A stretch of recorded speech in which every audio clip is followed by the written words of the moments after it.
aga, ilailahon ta ang usa sa mga direktor sa GMA Network ug atong sayran ang mga challenges sa taping karong new normal. We have this morning Direk Joron Monroy. Mayong buntag, Direk Joron, and welcome to GMA Regional TV Live.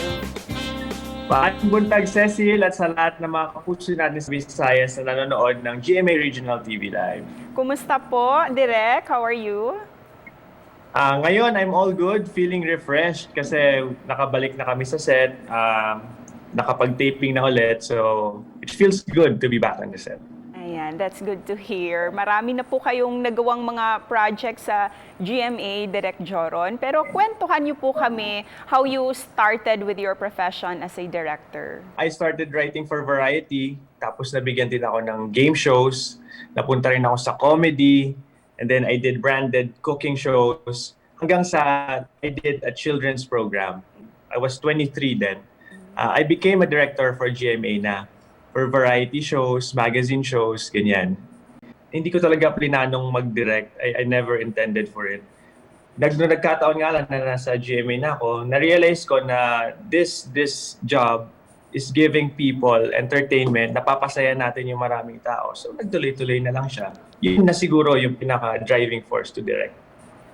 And before you accept any project ba, ano yung mga benchmarks mo sa script and sa story para mapapayag ka to direct that project?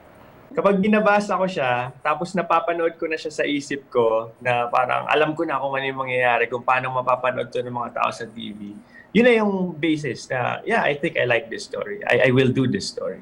Ganun lang kasimple. Parang gut feel lang talaga siya. Parang ini-internalize mo na, Direk, kung ano yung nangyayari. Visualize mo na lahat. Itong taping nyo, Direk, under the new normal for the Truly Madly Deadly episode for the I Can See You series, what has been the toughest or the most challenging thing about the taping? A lot of things actually, no, Cecil, kasi first of all, time. We only had 12 hours to shoot, strictly.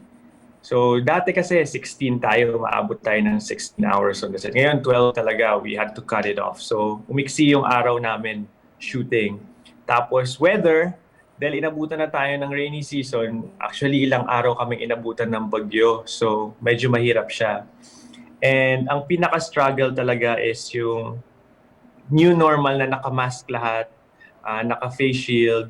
Tapos, when on the set, hindi na pwede yung sabay-sabay. And, lastly, the concept itself. Kasi yung Truly Madly Deadly, in the series of I Can See You, this is a high concept na suspense thriller siya. So, as you know, pag suspense thriller, medyo mabusisi yung shoot niya. So, given the time, yung weather and all, medyo naging struggle yon for all of us. At it paid off din, Direk, kasi marami talagang nakatutok at nahook sa Truly Madly Deadly episode. Itong mga viewers natin, inaabangan na kung ano yung susunod na mangyayari. What do you think are the scenes that they have to watch out for?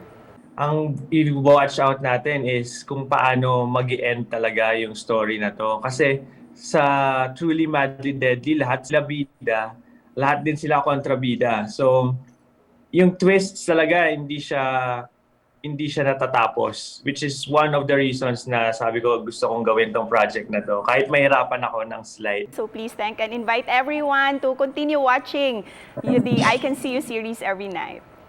Ang I Can See You, ang unang bagong drama series na ipagawas sa GMA Network. Ug kani siya ang akong first major project karong lockdown.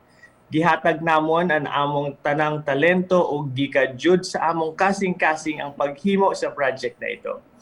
Thank you, Direk Joron! Ang galing magbisaya ni Direk. Thank you. At sana nakapasa ako sa criteria mo, Direk. At sana ako rin. Thank you so much. Ingat po. Maraming salamat, Cecil.